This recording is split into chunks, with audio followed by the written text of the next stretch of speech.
Hello friends, you're welcome to Show Me Alex. This is a channel that gives you all the comprehensive information about studying in Europe, especially in countries like the Czech Republic, Austria, Germany, Netherlands, and so forth.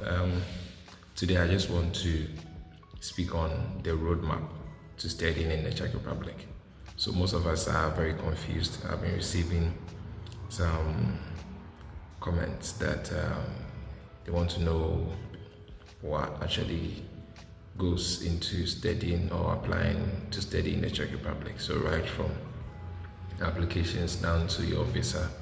So I want to take you through the processes.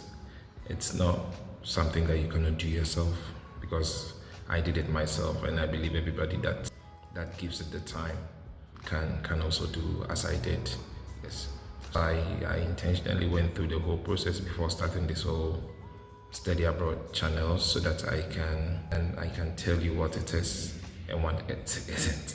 Okay, so hear me out. It's a very simple process. It could be sometimes tiring, yes, but in terms of what you do, it's not something that will be about the subject areas that you are interested in. All right, so if you want economics, you can just type in economics and it will bring all the Czech institutions that does programs related to economics. Okay, it gives you the opportunity to filter the location, whether you want to do it in Pardubice, in Prague, in Brno, Ostrava, anywhere. What you want to do is you just key it in and it will bring all the institutions there. All right, so it has a lot of filters. You can filter PhD, you can filter masters, bachelors, so everyone is sorted out. All right, so that's it. So when you find a university that you actually want, you now have to read the requirements of the university. Okay, this particular program that I want to do, are they looking for, would they require my transcript? Mostly yes. Would they require my BSc set? Mostly yes.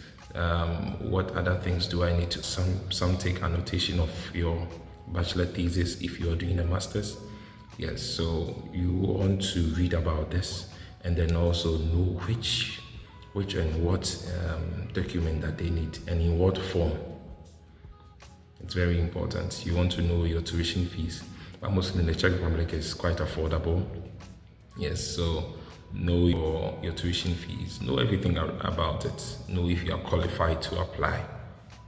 All right, then you prepare your documents and you wait for the opening date. Normally I advise that you start preparing, you research, then you prepare your documents, so that when you start the application process, it goes a bit faster for you. Yes. All right, so that's it for finding the university. Once you find the university, secondly, you have to apply. Then you pay the application fee, which should be very affordable for you. Mine, I paid around 350 Czech crowns. Probably now it might increase. So get to know your institution and then know the application fees that you're supposed to. Yes, and one thing is that in the Czech system, all the school applications are on one platform called the UI. So your school has its own platform, I should say, on the UIS website.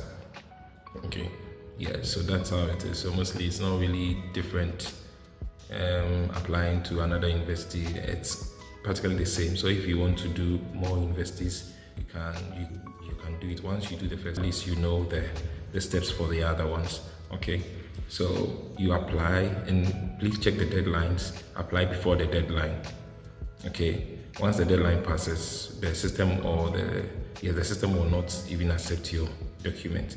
Okay, and also some schools, after application, you have to write examination. So you write your exams. Some would also want you to go to another level. After you pass your exam, you would have to do an online interview with your study coordinator, and then they would actually assess you.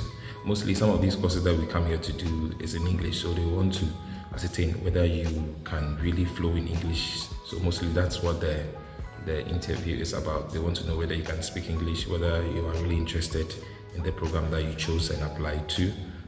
Then you'll be given the admission. Okay, so mostly that's the last stage. Then you'll be given the admission. That is a conditional admission. So they give you this admission, and then they ask you to continue with the evaluation. All right. I've done a video on the evaluation. You can check it up. It's basically a way that the system looks at, compares your grades to the Czech system, okay, to know whether it's fit to study here. So there are two ways: internal evaluation and then nostrification. I've given detailed, explanations to both in the video. You can look at it.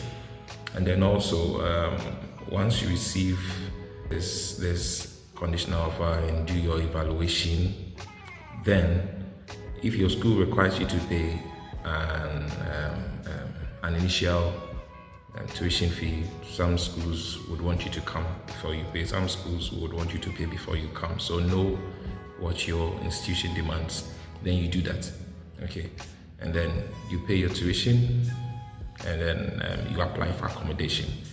So most of the institutions have their own halls, and they are either external halls. So each application is quite different, but mostly it's all on the same system. That's one thing about the Czech system. If it's for application for accommodation for students, we are all on ISCAM, all right? If it's for application for university, we are all on UIS. Okay, so it makes it quite simple to apply. So once you apply on ISCAM, if your school demands that you need to pay a deposit, you do it. Some also send you the application contract once you have an admission with the university.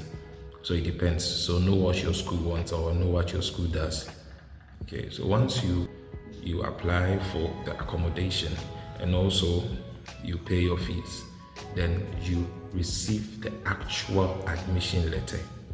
In my school, we call it the Dean's Admission Letter. Okay, so that is what you're going to show to the embassy when you go for your visa. All right, so you receive your Dean's letter, and then you receive an accommodation contract. Because without an accommodation contract, you will not be given the visa. Because where are you coming to stay? Okay.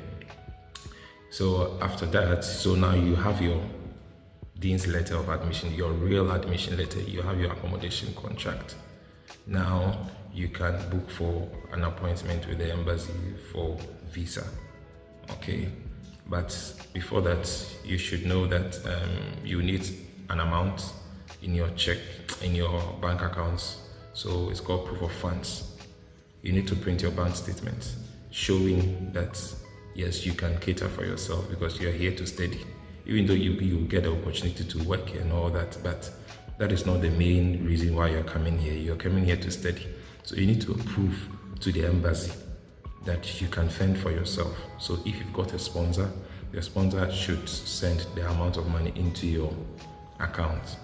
All right, should send the amount of money into your account. I think it's around 116. So you just on the average just get 120,000 Czech crowns. Okay, yes, 120,000 Czech crowns, and your sponsor should be able to help you. Your sponsor should be able to help you at least every month, be able to support you because you have to settle in here when you come. All right. So that's for proof of funds. You need to show that you've got the financial capability to live here. Okay. In other countries, they will let you create a blocked account. Like in Germany, you create a blocked account, you send all the money there. But in the Czech Republic, the applicants, should have the money in your accounts, not in your sponsor's account. Then you print the bank statement, and it should be in there for more than 3 months. Yes. So if you have plans of coming and your sponsor is also willing to help you, then it shouldn't be a very difficult thing explaining the reason why the money should be in your accounts to your sponsor. So your sponsor could be your father, your uncle, anybody who is willing to support you. Yes. And then, so you have your bank statement, you have your Dean's letter of admission, you have your accommodation contract, then you get your criminal report. So you go to the police headquarters, you get your criminal reports, and when you get your criminal report, I think you should translate the criminal report. Okay, so you should legalize it, just like you legalized your academic documents in the evaluation stage. You should legalize and super legalize it and all that. So it has to be translated. Currently, we translate only in the Czech Republic, so you'd have to send a shot of it to the agency that translates. There are lots of them. It's not difficult. So you send your documents in a PDF, then they'll translate and then send it via DHL to you. Okay, so that's what you're going to take to the embassy as your document for visa. Okay, so you book for a date.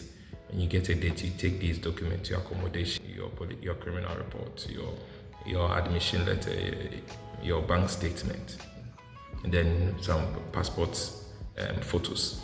And they have specifications, so check on the embassy website, know the particular size and the dimensions that they require of you, how you should position yourself, the background, everything.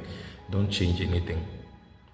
All right, then you take this to the embassy, and as a submission, you do an interview. So there is an interview, and then there is an interrogation. An interrogation, you will bring more or less an interpreter. So the interview will be in Czech. The consular will speak in Czech, and the interpreter will translate it to you in English. Okay, yes. They will assign somebody to you. They will give you a contact, everything. So don't worry about that. They'll give you a contact and call this person, and then book an appointment with that person to be your interpreter when you come for the interrogation. Okay, yeah. So that's it. So after the interview, you'll be called. If by God's grace you get the visa, you'll be called that buy an insurance. Then they will give you a date or a time period, buy between, let's say, 1st January and 6th December. Then you buy that's insurance for them. So you come online. They will give you these companies, Slavia and Unica. You just check on their website. You buy it. It's very simple. It's instant. Once you pay, you get your contract. All right. Then you take that to the embassy with your passport. Then your visa will be placed in your passport. All right. Yes, and then they will receive the copy of insurance, at least to attest that you are insured during the stay, that during your 1 year stay or your 6 month stay or whatever, or your study requires you to. All right. So I think that's it. Then when you receive your visa, then you book a flight. Book a flight, and then you're welcome to Czech Republic. All right, so that's it. It's quite lengthy. Sometimes it could be mentally draining because you wouldn't get it as you want. I always say that there is no ideal situation. There is no ideal situation. Your case might be different from mine and different from somebody. So it's good that we share some of these things, but you might meet peculiar instances that or peculiar challenges. Try and find a way around it, and then go on with the process, and then be hopeful. It's a long process. Start early, and then you can be able to join your institution before the opening of the school or the semester. All right, so that's it. If you got any questions, feel free to put it in the comment section. This is Show Me Alex. I'm always here to help you find your way around the study abroad thing. Thank you very much for watching, and see you in another video. Please don't forget to subscribe, like, and share. Bye.